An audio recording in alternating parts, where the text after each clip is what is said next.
E aí, gurizada, beleza? Na aula de hoje nós veremos as briófitas e as pteridófitas. As briófitas e pteridófitas são os que nós chamamos de vegetais intermediários.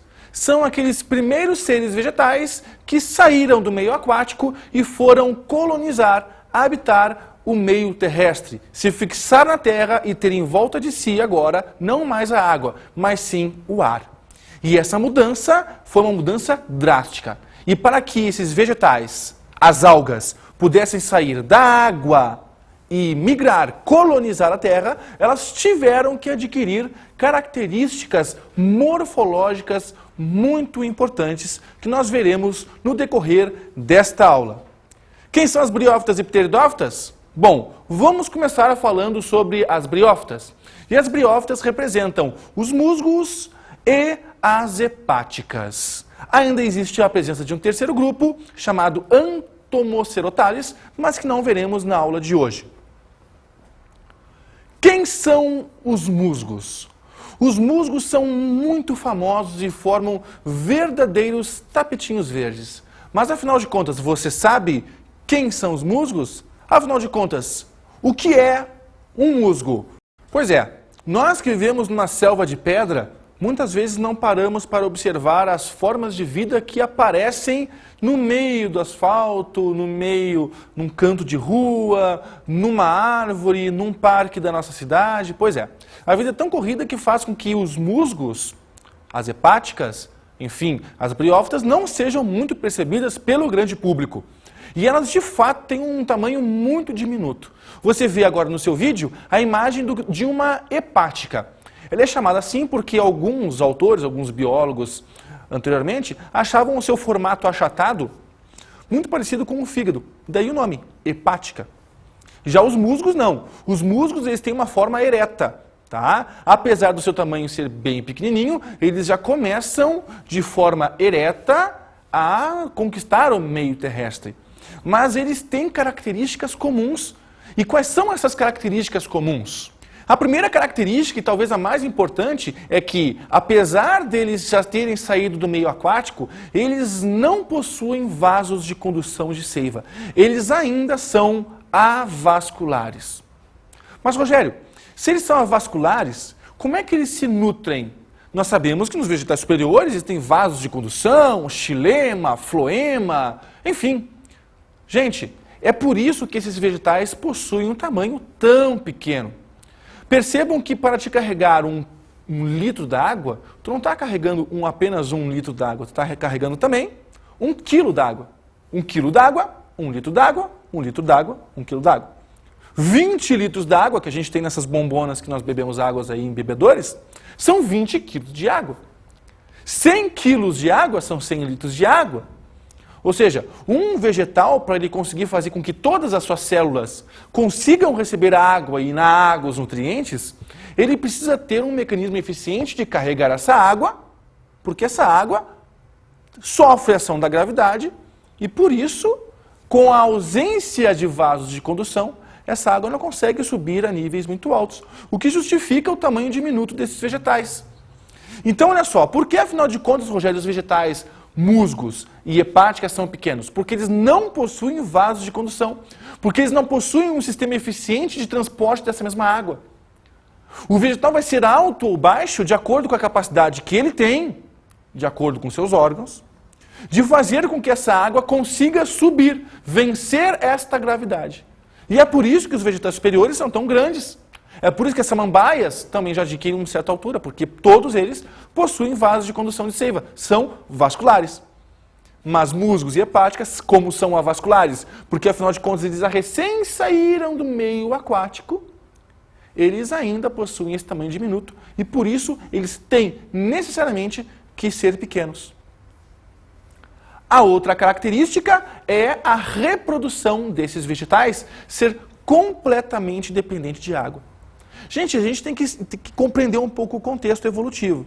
As algas, chamadas de talófitas, Elas vivem mergulhadas na água, que lhes confere todo tipo de proteção contra a insolação do sol, os raios, contra a desidratação, porque afinal de contas estão mergulhados na água, e também contra choques mecânicos. Qualquer parte desse vegetal pode pegar água em qualquer parte do seu corpo. Estão mergulhados em água. Agora as briófitas, não. As briófitas estão no meio terrestre, onde o atrito é maior, onde a incidência de raios luminosos é muito maior e onde o risco de ressecamento, de desidratação, também é muito maior. E por isso agora elas tiveram que desenvolver algumas estruturas que fixassem ela melhor no solo, e aí a presença de quase raízes, de um princípio de raiz, a presença de um princípio de caule e a presença de um princípio de folha. Ah, Rogério, mas por que não é uma raiz de verdade, um caule de verdade, uma folha de verdade? Porque nós ainda não temos vasos de condução. Nós ainda não temos a presença de um tecido bem definido. Então nós temos uma quase raiz, que nós chamamos de um rizoide. Nós temos a presença de um quase caule, chamado de cauloide. E nós temos a presença de uma quase folha, chamada de filoide. Pois muito bem, como todos os órgãos de reprodução também são quase órgãos de reprodução, a dependência da água para o transporte do gameta masculino para o gameta feminino.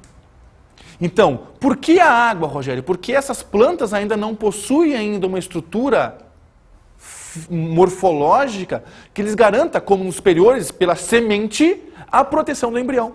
Esse embrião, então, ele ainda é exposto, não existe semente. E o processo da formação desse embrião, dos gametas, se dá pela água, geralmente pela chuva. E o gameta masculino é um gameta móvel. Então a dependência da água que esse vegetal possui no ambiente, ela é total ainda. Saíram do meio aquático, mas ainda dependem da água para não se ressecarem, para a sua reprodução e, enfim, para manter o seu metabolismo de forma adequada. Vamos olhar agora um pouquinho das fotos, né, que nos mostram esses pequenos seres. E agora nós estamos vendo musgos. E esses musgos, como você pode perceber, ele forma verdadeiros tapetinhos nos ambientes, que necessariamente devem ser úmidos. Com relação ainda à última característica desses vegetais, a fase dominante deles é a fase gametofídica. Como vocês bem sabem, existe uma alternância de geração em todos os vegetais. E a fase predominante nas briófitas é a fase do gametófito. Aquela parte verdinha que você vê, permanente, é a fase gametofídica. Acompanhem agora aqui o musgo que eu trouxe para vocês no estúdio. Esses musgos aqui, eles não são de mentira, tá? Eles são de verdade. O que acontece? Esse verdinho que você vê é um verdinho permanente. Essa parte, ela não morre. E essa parte, por possuir a clorofila, é a fase que garante a vida desse vegetal. Ela é autótrofa, fotossintetizante, produtora, chamada gametófito. Em cima de cada um desses gametófitos existe, então, o órgão sexual deles. Existe o musgo macho e existe o musgo fêmea.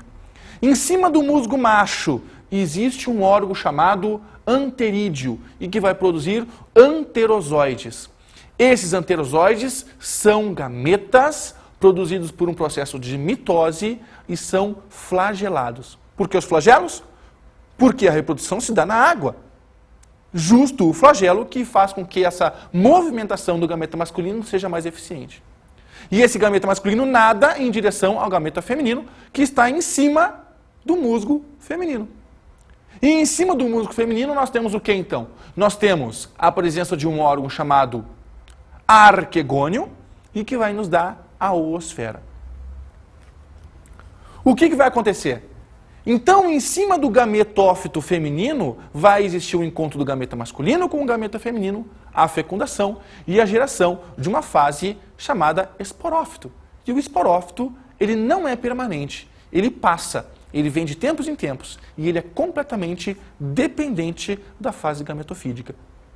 Então, vamos recapitular. A fase dominante nos briófitas é a fase gametofídica.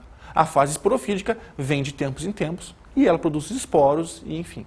Daqui a pouco a gente vai dar uma olhadinha melhor nesse ciclo. Mas vamos dar uma olhadinha com muito mais detalhe agora nesse ciclo de vida, então, para a gente fixar bem e visualizar o que acontece com esse vegetal, afinal de contas.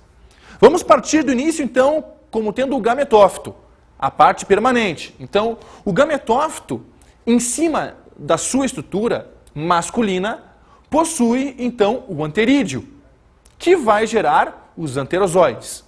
O gametófito feminino, em cima da sua estrutura, tem o arquegônio, que vai gerar a oosfera. A fecundação se dá pela água. Então, o que acontece? No topo do musgo feminino, existe o encontro do anterozoide, célula móvel, com a oosfera, célula fixa, gerando, então, o esporófito jovem, que é 2N. Muito bem, esse esporófito vai se desenvolver e vai gerar uma estrutura chamada de urna ou cápsula. Nessa cápsula ou urna é que vai se dar o processo de meiose e formação de esporos. Percebam um detalhe importante, ó. Gametófito gera gametas, esporófito gera esporos. Só que o gametófito vai gerar gametas por um processo de mitose, não de meiose. Já o esporófito vai gerar esporos por uma meiose, não por uma mitose. Então, o esporófito 2N, na sua cápsula, na sua urna, por meiose, vai gerar os esporos. Os esporos, por germinação, vão dar origem a um protonema que originará um novo musgo, sendo ele ou macho ou fêmea, e todo o ciclo recomeça. Então, olha só, nesse desenho que você está vendo no seu vídeo aí, você percebe perfeitamente o gametófito e o esporófito, sabendo que o esporófito ele vai morrer e que ele é dependente completamente da fase gametofídica desse mesmo vegetal. Vimos então que o musgo é uma classe da divisão das briófitas, que compreende os líquens. Mas você sabia que a palavra musgo tem também uma outra morfologia na gramática? Musgo é também um adjetivo que qualifica os animais, principalmente ovelhas e carneiros, que têm as orelhas muito pequenas. Isto devido ao pequeno tamanho dessas plantinhas. Cor verde musgo também tem sua origem na biologia. Segundo o dicionário Aurélio, verde musgo significa que tem uma tonalidade de verde escuro, opaco, com reflexos acinzentados, que lembram musgo.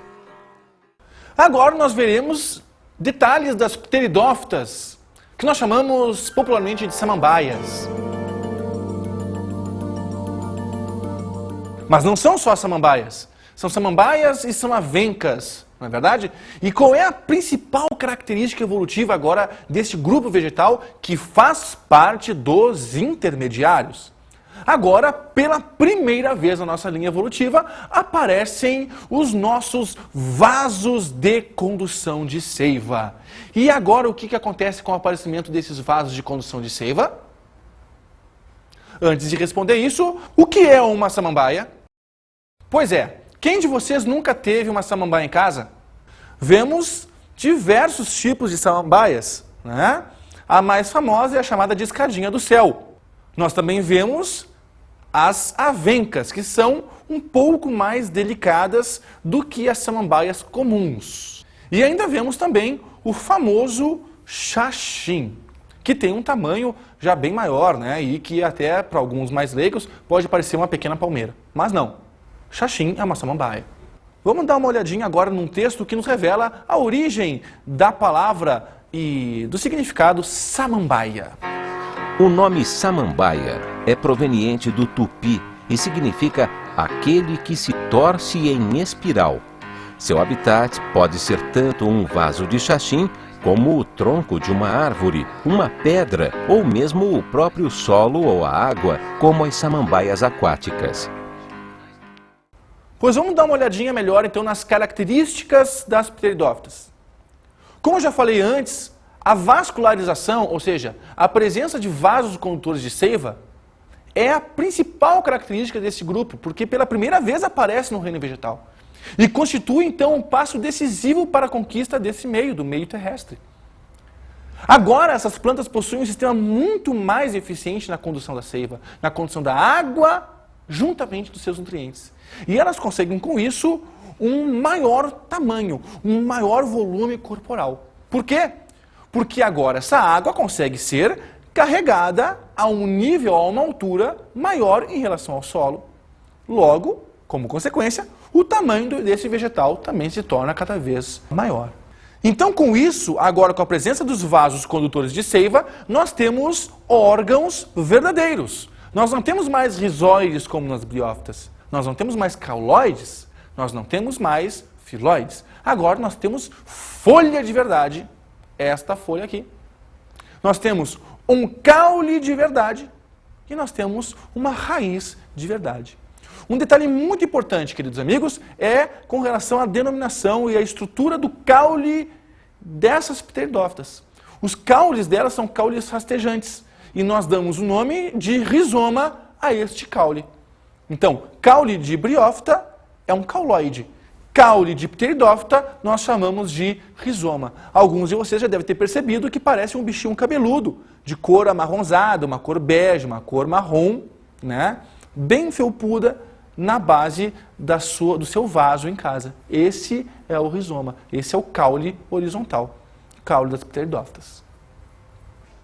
Pois muito bem, apesar desse sistema então vascular fazer com que essa planta consiga uma maior presença em ambientes não tão úmidos, e isso começa a acontecer de fato, a reprodução desses vegetais ainda é completamente dependente da água. Então, olha só, apareceram os vasos de condução, proporcionaram um melhor rendimento na captura e na condução da água e sais minerais pelo corpo da planta, fizeram com que essas plantas conseguissem se liberar um pouco da presença maciça de água no ambiente, os musgos não. As samambaias conseguem se manter já há algum tempo na presença de sol direto, com a falta de água maciça, mas a reprodução desses vegetais é ainda completamente dependente da água. É uma coisa muito importante que vocês têm que saber e ter sacramentado na cabecinha de vocês, que a reprodução dos vegetais só vai ser independente do meio aquático quando chegarmos nos vegetais superiores, quando aparecer a semente e o tubo polínico. Agora não. Ainda nós temos a dependência de água, por quê? Porque ainda nós temos a presença de esporos que vão estar expostos e também de um gametófito sensível, tênue e que ainda não tem uma expressão, uma proteção como existe nos vegetais superiores. A fase que domina as samambaias é a fase esporofídica. Lembrem-se, briófitas, musgos, quem domina é a fase gametofídica. E o esporo é aquela partezinha que surge em cima. Mas agora nas samambaias não. Nas samambaias quem domina, o que tu vê, esse vegetal aqui é o esporófito. Essa aqui é a fase esporofídica. E onde é que está então a fase gametofídica, Rogério? Ela aparece? Sim, ela aparece, mas nós não conseguimos ver, porque ela é de tamanho minúsculo, vista apenas com algum auxílio de alguma lente, lupa ou microscópio. E como esses vegetais geralmente estão na mata, e essas matas são úmidas, são escuras, e nós não temos o olho treinado para ver isso, a gente não consegue visualizar, a gente não consegue distinguir aonde está o gametófito, que é chamado de prótalo ou prótalo. Vamos dar uma olhadinha então no ciclo de vida desse vegetal para a gente conseguir incorporar, visualizar, concretizar mais isso na nossa mente. Muita atenção, gente, muita atenção. Vocês estão vendo no vídeo de vocês agora a fase de uma pteridófita, o ciclo de vida de uma pteridófita. Começando pelo esporófito, que é o que a gente está vendo, que é a planta. O esporófito é 2N. Toda vez que a planta está apta a fazer reprodução, embaixo das suas folhinhas aparecem então o que nós chamamos de soros. E esses soros são o conjunto de esporângios. Lembrem, ó, esporângios, estruturas que protegem os esporos. Logo, dentro desses esporângios, nós temos centenas de esporos, que quando formados por um processo de meiose, são liberados para o ambiente. No ambiente, vai se formar através da germinação desse esporo o gametófito. o gametófito jovem, que nós também damos o nome de prótalo e que tem uma estrutura muito semelhante à forma de um coração.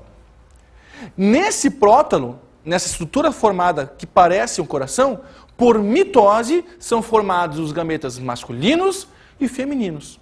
E esses gametas masculinos e femininos vão se encontrar, formando de novo uma estrutura 2N. Percebam no esquema que a samambaia que a gente vê, ou seja, o esporófito, se forma nessa estrutura chamada de prótalo. Por quê?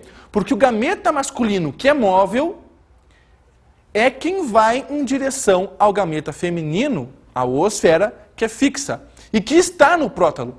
Então, o anterozoide vai encontrar a oosfera, a fecundação vai ocorrer, e no próprio prótalo vai existir a formação, então, da fase esporofítica, do esporófito, que agora vai ser diploide. Muito bem. Então, olha só, não existem sementes aqui nesse processo. Não existe qualquer estrutura de proteção mais rígida com relação aos esporos também. Então, a dependência da água se dá por que fator?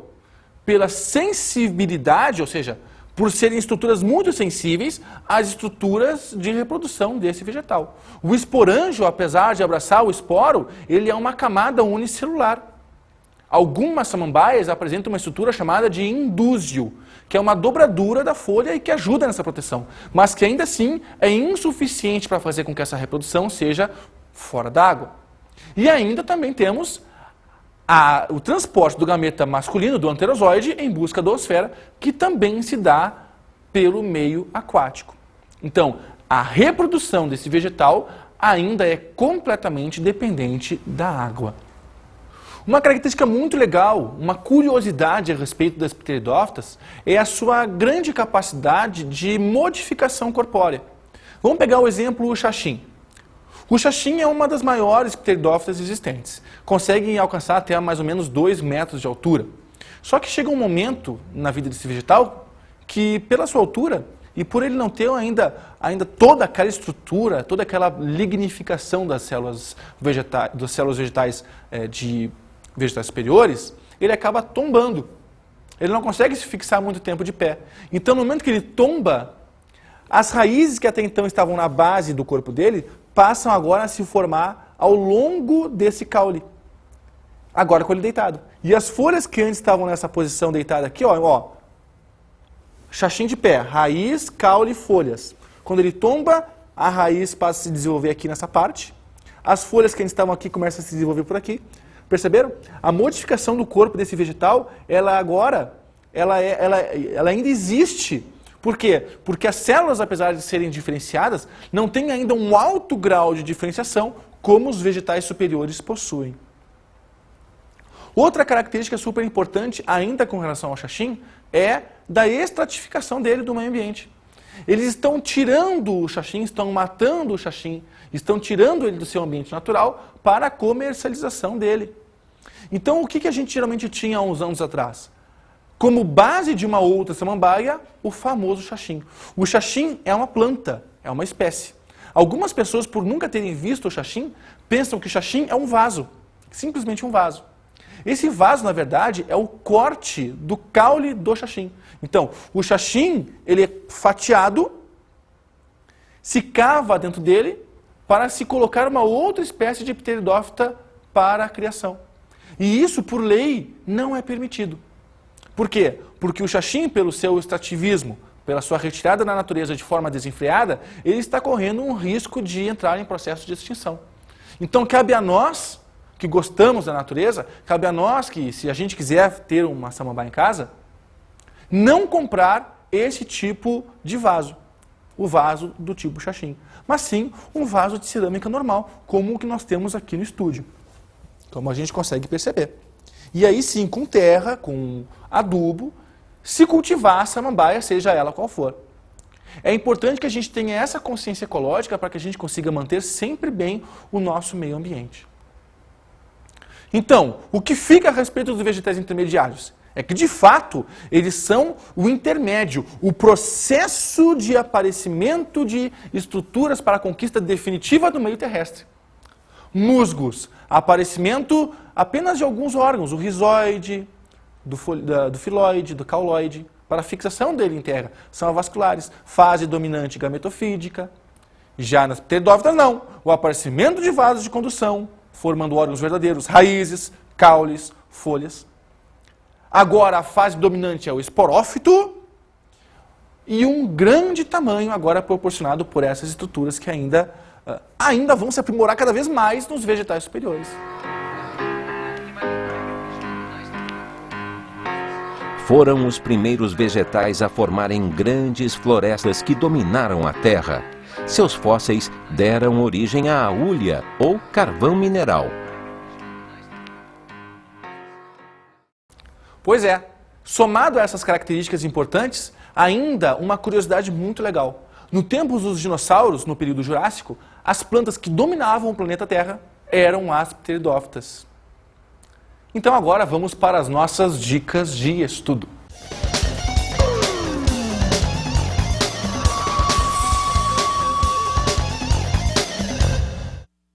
Como dica de estudo, eu deixo para vocês o filme Jurassic Park. Outra coisa legal, outra dica boa, é você sair no parque da sua cidade com a sua turma de amigos e sair observando essas espécies sempre em locais úmidos do parque. Se vocês forem fazer a coleta desse material, é sempre importante ter moderação. Não vão sair pegando todos que vocês forem ver pela frente. Não. Peguem sempre em pequenas quantidades para que não haja uma degradação desse meio ambiente. Cuidado, hein? E com isso eu espero que vocês tenham bons estudos.